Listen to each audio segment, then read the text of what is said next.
আসসালামু আলাইকুম রহমতুল্লাহি ওবারাকাতু। বিশ্ব মানবতার দূত হজরত মুহাম্মদ মুস্তফা আহমদ মুস্তফা সাল্লাল্লাহু আলাইহি সাল্লামকে আমরা সালাম দেওয়ার জন্য তার রওজা মুবারকে হেঁটে হেঁটে যাচ্ছি। আমরা পৃথিবীর সমস্ত দেশ থেকে যে সমস্ত মুসলমান উমরা বা হজ করতে আসেন, তারা অ্যাপসের মাধ্যমে আবেদন করে এই সালাম দেওয়ার পূর্বে বা নবীর রওজায় ঢোকার পূর্বে আমরা একটা জায়গায় বসেছিলাম। তারপর আমরা পৃথিবীর বিভিন্ন দেশের মানুষজনকে নিয়ে 200 জন করে একবার অনুমতি দেয়া হয়। আমাদের টিমে 35 জন আমরা ছিলাম।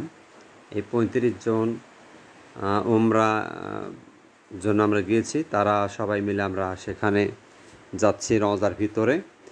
খুব সুন্দর কারুকার্য, সোনালি রঙে খচিত রওজা মোবারক। নবী এই রওজায় নবী শুয়ে আছেন, সেখানে কোনো শব্দ করা হয় না, কারণ আমাদের নবী জিন্দা নবী, তিনি সবসময় জেগে থাকেন বলে আমরা বিশ্বাস করি।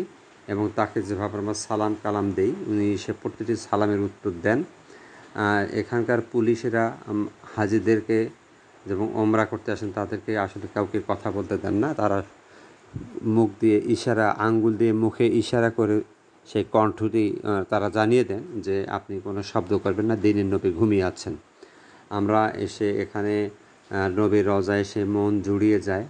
আপনারা যারা উমরা করতে চান, হজ করতে চান, অবশ্যই তারা আসবেন এবং আপনারা পাপ মোচনের জন্য আসবেন, মহানবীকে সালাম দেবেন।